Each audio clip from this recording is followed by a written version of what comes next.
Are you ready to learn how to create believable characters for your fiction novel? If you jumped up and said, "Yes! Show me how," let's do it right now. How to create believable characters, a guide for fiction writers. Now, for any story, characters are the heart of it.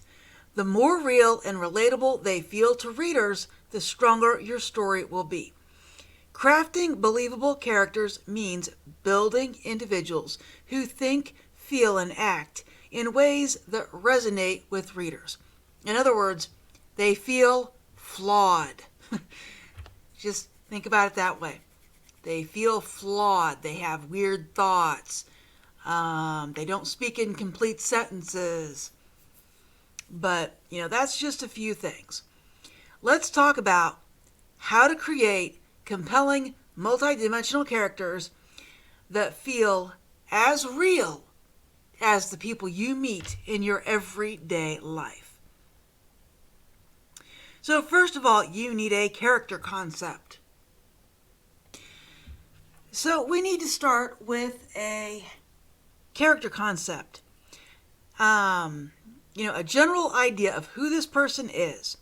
Think about their main role in your story, whether they're the hero, the antagonist, or some supporting character. Remember, you can create character concepts and character sheets for like every character in your story if you want to. I don't recommend that, but you can technically do it. So once you figure all this out, you start defining traits that make them unique. In order to do this, it's a good idea to start with a story concept. So let's do that. And we'll just start with a story concept that is already out. It's already on YouTube. You've probably read it. Your main character refurbishes saxophones, and a very important client has dropped their saxophone off for a cleaning and inspection.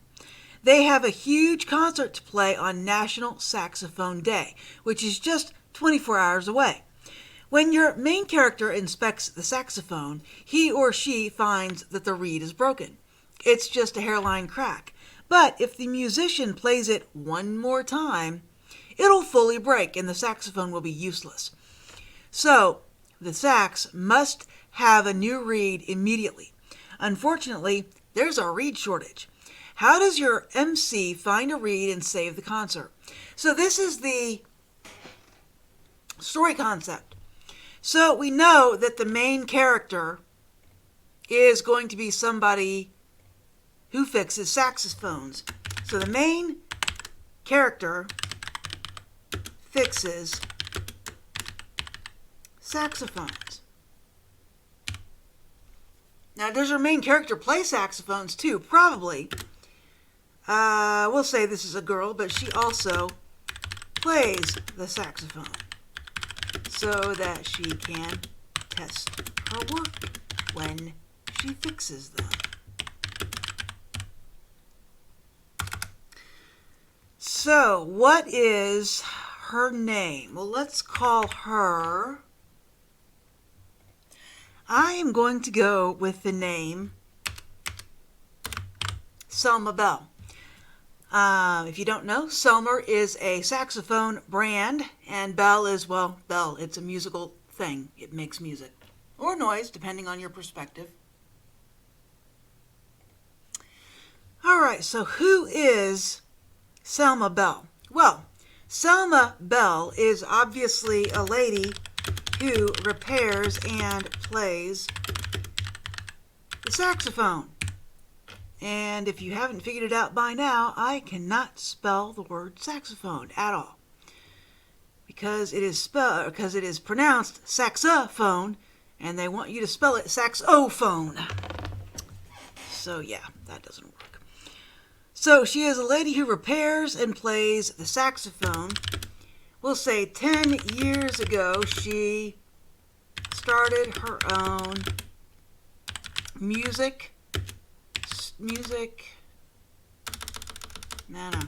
instrument retail store and repair shop. Okay, so that's what she does. And over the last 10 years,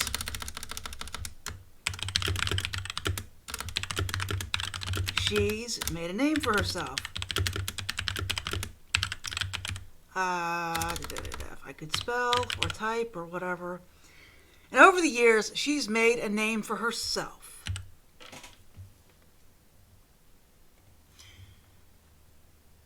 So all of the musicians, famous musicians, come to her before their concerts to get their instruments repaired and tuned so that they don't have to worry about it. And okay, so that's what she does. Okay, so that's part of the fundamental questions. Who's the character? Well, she repairs saxophones. What's their role in the story? She repairs saxophones. How old are they? My characters are generally somewhere between the age of 35 and 40 years old. Usually, sometimes if I'm doing something else, I'll make them like 18 or 19, or maybe a little younger if I'm going to rapid age them through the book. But most of my characters are 35 to 40 years old. I don't do too much young adult characters or anything like that. All right. So that's how old they are. What are their passions or fears? You know what? I don't know, so I'm going to skip that. But, you can think about it when, you're not doing a video that needs, to have 10 seconds to think about it. What are their passions and fears? I don't know. What is their goal? Give them a goal. Every character needs a purpose or a goal, something they want to achieve, avoid, or protect. Goals give characters motivations, which drives actions and shapes their decisions. Okay, so you know what? I'm going to take back what I said about passions and fears because I can give this character a goal and a fear at the same time. Watch this. So here we go. So Selma, even after 10 years, feels like an imposter. She feels like she doesn't deserve all the success that she's had because when she went to music school in college, her professors told her she was worthless, terrible, and would never amount to anything.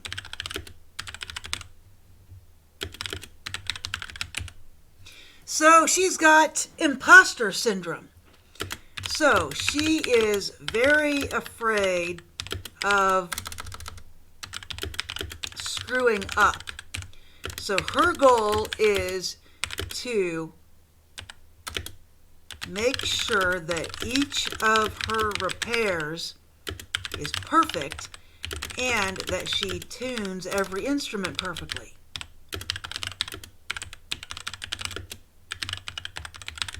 Nothing less is acceptable. So you can see where we're going with this. She's scared of failing and proving her old professors right.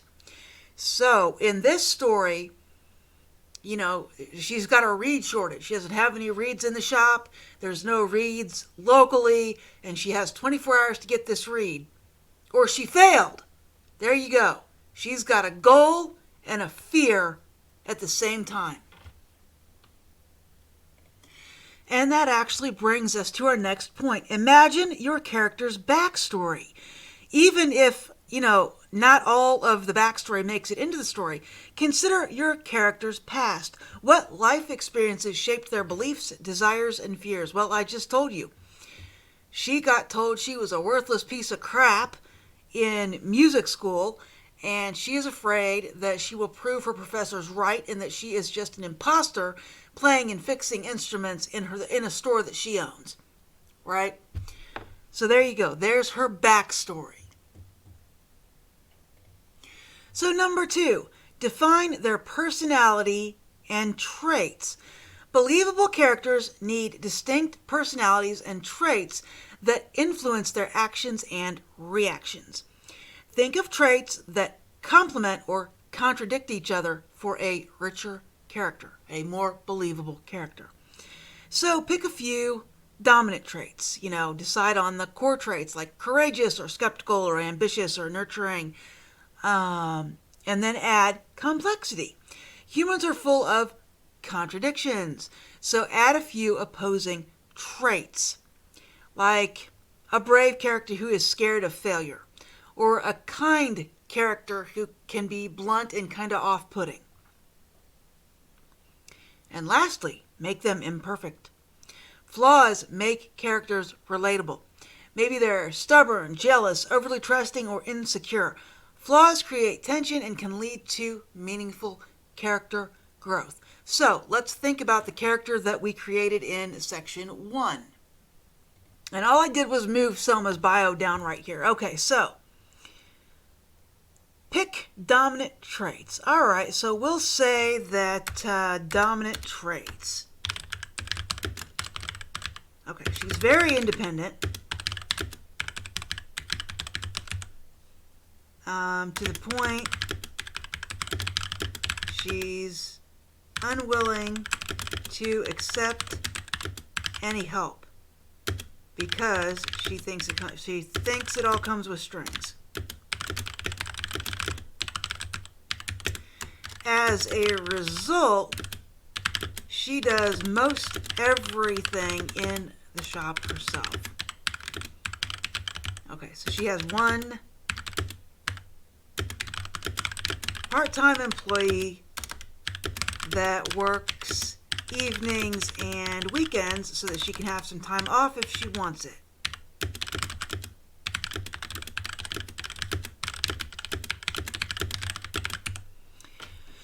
Okay, so let's see. There's the dominant trait. She's very independent, very stubborn. She's also stubborn. Usually when you're independent, you are also stubborn. So she is also stubborn. So now we have to add some complexity. So we'll say that she's actually very nice and she likes to help people. There you go. There's your contradiction because, she's stubborn, she's hard-headed, and she's very independent, but she's also nice and likes to help people.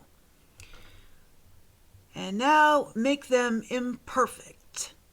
Well, I already did that. I said she was stubborn. So, she's already stubborn. I kind of stuck that in the dominant traits, but it's also a flaw. So there we are. We have made her traits.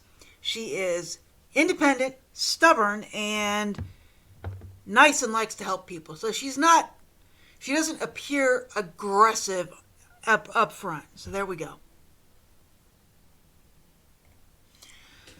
So let's understand your character's motivations and feels. In this thing, we're still working with Selma Bell. So, believable characters have motivations that drive them and fears that hold them back. These inner forces can be as powerful as external obstacles. So, what are your character's core motivations? What drives your character? Motivations can be specific to avenge their family or general to find happiness. All right, we read plenty of stories where that's exactly what the motivation is. So-and-so's father was unalived, so they're going to avenge their father or to find happiness. This a lot of times, is part of a romance book. So-and-so is miserable and they find love and happiness. Strong motivations shape character actions and decisions. And then you need to define the core fears and link the goals to motivations. So let's do that. So, Selma's core motivation is to not be a failure. She wants to maintain her good reputation so that she continues to get business and proves her old professors wrong, right? So there's her core motivation. What is her fear? Well, like I said before, her fear is that she will fail and be proven an imposter.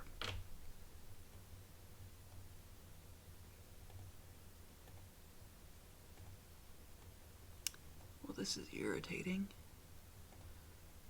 Okay, so she will be proven an imposter, so she's afraid of failure.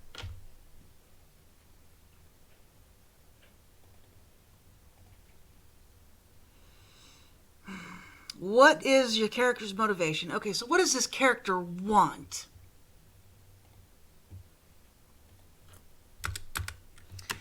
She wants to get that read, complete the repair, and deliver the saxophone. This would make her a winner.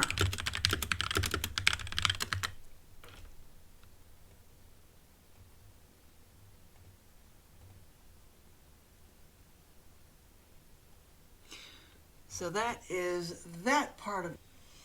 So by this point, we pretty much have the character's core down. And in number 4, we need to think about giving them distinct speech and body language. How a character speaks and moves can reveal a lot about them without any direct explanation. Their words, tone, and gestures give subtle hints about their personality, mood, and background. So you want to remember to create unique dialogue. Think about how your character would speak. A character's vocabulary, tone, and phrasing should reflect their personality and background. For instance, an educated character might use more formal language, while a rebellious one might have a slang, heavy way of speaking. A lot of times, my characters are very educated because I happen to be very educated. But I also grew up in Indiana. So occasionally I'll have, my very educated character, instead of saying, I am going to the store, I'll put, I'm gonna go to the store. Gonna, wanna, coulda, shoulda, woulda. Well, that's Indiana for you. And then when I go back and edit, I have to edit this to this. But if this is the way your character speaks, this is great. If you accidentally type this, you'll have to do the opposite. So you want to make sure that your character has, their speech, how they talk, how they act, the way they move. And you can remember that you can show emotion through actions. Use body language to convey how a character feels. Are they confident, fidgety, or relaxed? Actions like crossing their arms, avoiding eye contact, or pacing can reveal emotions like nervousness, confidence, or frustration. Lastly, consider speech patterns. Does your character have a unique way of speaking? Maybe they always hesitate, use specific phrases, or have a favorite expression. Like The Simpsons, for a long time, Bart's favorite phrase was, "Cowabunga, dude," or "eat my shorts." Does your character have something like that? Those patterns make them stand out and feel real. Okay, number 5. Put your character in realistic situations. Characters become more believable when readers see how they handle different situations. Place your character in scenarios that challenge their goals, beliefs, or fears. Think of how they'd react to conflict. Conflict reveals character. When faced with obstacles, does your character give up, fight harder, or take a risky path? Their reactions should reflect their personality and inner conflicts. Create tension. Place characters in situations that challenge their beliefs or push their boundaries. How they respond will reveal their true character. This is why I say you shouldn't make your character sheet very rigid, because your character will change throughout the story. And if they don't, you did something wrong. Use everyday scenarios. Even in a fantastical world, realistic, relatable situations like facing rejection, making a tough choice, or dealing with grief can make characters relatable. So at this point, we can pretty much start the story. Yep, I said it. At this point, not only can we, create the character, but we can start our story. So let's do that. Let's start our story. So we'll say Selma Bell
Alright, so the first thing you want to do when you open your story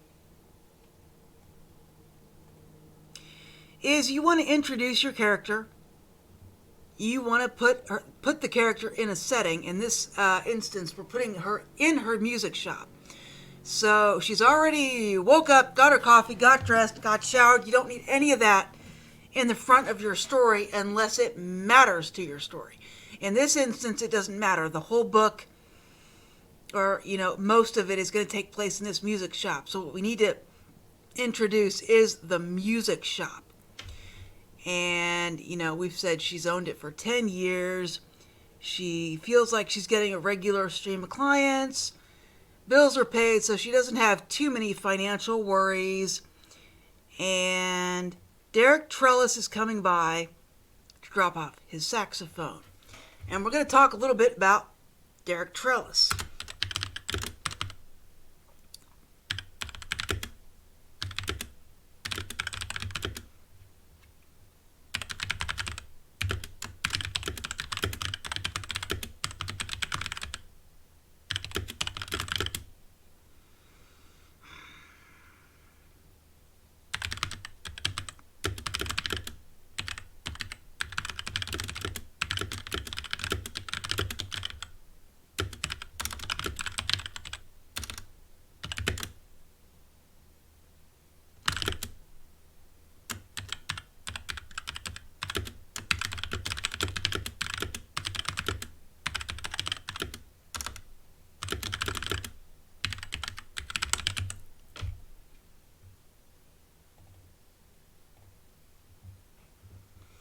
All right, so now we're introducing Derek Trellis.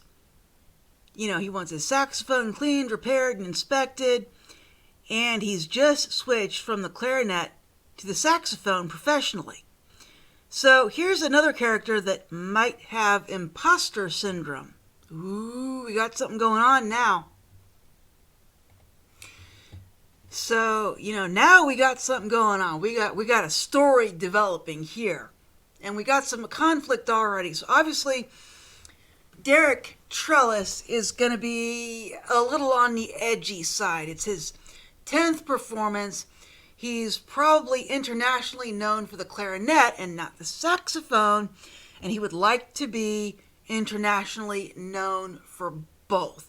So he might be a little high-strung. So let's see here.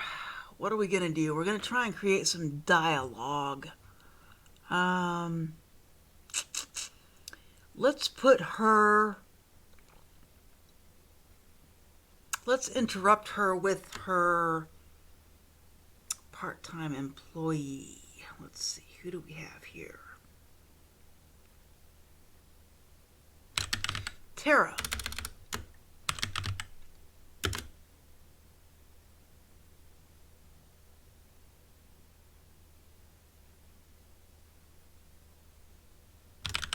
Douglas.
All right, so you want to make sure to put in some conflict, even when it's not the main conflict. So, Derek's, she's saying, oh, he's going to be here later, he's going to be here later. Well, whoops, now he's going to be here in 15 minutes. And then all of a sudden we find out that, she had a community jam session last night, and all the guitars and violins and xylophones and tambourines are everywhere, so they have to clean up because they want to make a good impression on Derek, and they want to make sure that their shop looks good so that he gets the right impression. You know, clean shop, clean sacks. So we can see here that, you know, Selma and Tara have a employer-employee relationship. Selma's kind of formal, but polite. Asks her how she's doing. You know, we've got the good employee here. And Tara's pretty upbeat, but Selma's more serious and worried about, you know, what's going to happen later today. And you get a sense of that in the dialogue and with the description. So this brings us into number 6. Give your main character or ers, give them relationships. A character's relationships are windows into their personality and history. How they interact with family, friends, enemies, or even strangers can reveal a lot about who they are. Or in this case, we've got, you know, employer, employee. You know, create relationship dynamics. Think about how your character's personality and goals affect their relationships. Do they have a close friend they confide in, a rival they compete with, or a mentor that they respect, or an employee that they have to guide? You know, show different sides of their personality. Characters often act differently around different people. With friends, they might be outgoing and humorous, but with the boss, they might be more reserved, right? We see this with Tara. You know, she says, yeah, we can do it, but when's our client due in? You know, she's upbeat, but she's, you know, on point. You know, this is an employee-employer relationship, and we can see that. You know, they're not best buds. They're not going to go out drinking later. At least I don't think so. So, consider their attachments. Does your character have any loved ones they're loyal to? Or perhaps people they resent? Attachments add emotional stakes and make characters more relatable. This is something to keep in mind as you keep going with your book. Like right now, we don't know if Selma's got any family. I tend to think that maybe she's single and maybe there could be a relationship between her and Derek. I don't know. Maybe this is a romance. You know, maybe it's a romance. It's definitely not a mystery because we know what's going on. Number 7. Avoid stereotypes and cliches. Avoiding stereotypes helps ensure your character feels original and nuanced. If a character feels like a copy of a familiar trope, readers may lose interest. Now, the mainstream publishing people would have you believe that you would like to read the same character 100 times in 100 different books from 100 different authors. Here we're saying that really sucks and nobody wants to read it, but hey, you know. Subvert expectations.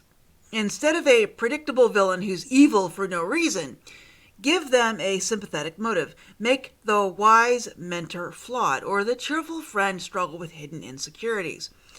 Look for layers. Don't settle for labels like the jock, the nerd, or the girl next door. Now, you can start with that. You can start with the jock, but maybe you want to give him, I don't know, maybe he's also the nerd, right? Your jock likes playing with computers or doing nerdy things. But build layers and strive to break through the stereotypes, especially character stereotypes. You just don't want to create the same character that everybody's read 1,000 times, despite what the mainstream publishing says. You don't want to do it. Research carefully. If your character comes from a specific background or culture, research to make them realistic and respectful. Accurate representation helps avoid cliches and enriches your character's authenticity. So if you're going to do a character that is not your ethnicity, please do your research. Throughout your story, your character should grow. Okay, they should grow, they should change. This helps make your character feel dynamic. Remember, every day of our lives, we're always learning and growing. And to make this happen, you could plan their arc, plan their character arc. You can make an effort to decide how you want your character to change from the beginning to the end of the story. Do you want them to overcome fear, learn a new lesson, or change their outlook on life? You can link their growth to the plot. You can show how the characters' experiences in the story influence their growth. External events and inner conflicts should push them to be able to evolve. And you can also have them reflect on setbacks. Growth isn't a straight line. Let your character experience setbacks or reflect on setbacks that they've had in the past, as well as, their mistakes and doubts. This will make their journey feel authentic and relatable. I can kind of already tell you what Selma's arc is going to be. She's going to do this saxophone repair. And she's going to have to communicate with Derek. And, he's going to be nervous too because he wants to make a good impression on his audience so that he gets the next show and maybe moves over with his sax internationally and this, that, and the other thing. So they're going to be nervous and aggressive together. But as they get through it, they will come out stronger on the other side. That's how I see, if I were to continue with this story, that's how I see it coming together. So this is probably a romance. Now, your question is, would it be an erotic romance? It depends on Derek and Selma's kinks. I don't know. What I can say right now is it is for sure a romance. Is it an erotic romance? I don't know, because I don't know the inner workings of Selma and Derek right now. But I think it'd probably just be a straight vanilla romance. And number 9, use internal thoughts. Internal thoughts give readers a window into the character's mind, making them feel close and relatable. Use them to show a character's worries, hopes, or secrets that others might not see. You can share vulnerabilities in your character's thoughts. Show your character's fears, regrets, or insecurities through their inner thoughts. Vulnerability helps readers empathize with your character. Create tension between the inner and outer worlds. Maybe your character is smiling on the outside but feels anxious on the inside. This contrast adds depth and makes the character feel more complex. And finally, reveal personal reflections. Let the characters see your characters. Let your readers see your characters' private thoughts about events in the story. These reflections make the characters' experiences more immersive. When I do character thoughts, these are usually in the second or third draft. By the second or third draft, I'm starting to get a good understanding of who the character is and what they're thinking. I generally don't see it on the first draft. So my first drafts are usually pretty straightforward. Like exactly what you saw up at the top, and I will go get that and bring it down. So I just brought down what I put in the top, and you can see that this is fairly straightforward. There's no internal monologue, and I don't use it a lot anymore. Sometimes I do. But, here's, some setting or some internal thoughts right here. You know that Selma doesn't want them to use wind instruments because that's germy and nasty. Somebody, multiple people putting their mouths on the same piece of equipment. And I could put that in there if I wanted to, but I would have to rewrite this. So Selma didn't allow them to use the wind instruments.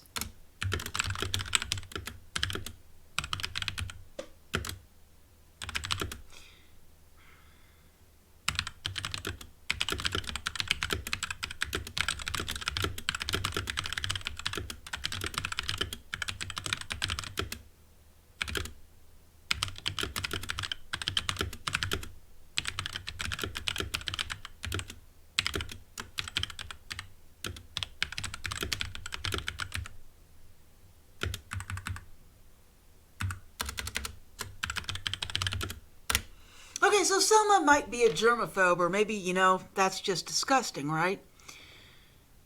So you can put in a little bit more thought, and this is just, straightforward introspection.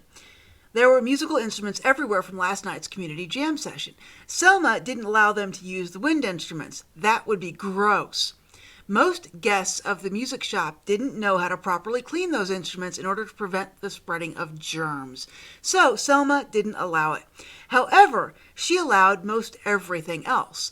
There were guitars, violins, xylophones, and tambourines everywhere. And they only had 15 minutes to clean it all up. Okay, so there's some thoughts right there. And some authors will do this kind of thing where they put some thoughts in here and do some italics and do this.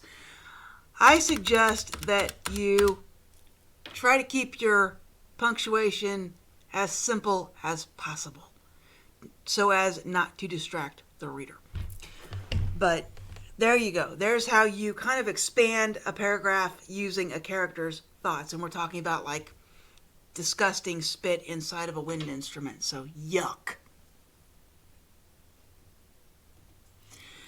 Number 10, add details that make them real. It's often the little details that make characters more memorable. Small quirks or personal habits can bring a character to life and make them stand out. Include personal quirks. Maybe your character has a nervous habit like biting their nails, a love of vintage music, or a unique way of organizing their workspace. Small quirks add authenticity. Don't overdo it. I have seen that overdone. Give them preferences and tastes. What do they love or hate? Maybe they're obsessed with spicy food or they can't stand the rain. Preferences help make them appear more human. Add real-life complexity. Real people have contradictions. A kind character who's competitive or a brave character who fears public speaking can make your character feel relatable. Okay. And finally, creating believable characters takes time and attention to detail, but the effort is well worth it. As you bring your characters to life, remember that they don't have to be perfect. Their flaws and quirks and unique traits make them memorable. Let their personalities and motivations shape the story, and allow them to grow and change as the plot unfolds. By following these steps, you'll be on your way to crafting characters who feel as real to you as your friends do to you. That's all, folks. Have a great night. If you are so motivated, please like and subscribe. Otherwise, I will talk to you later.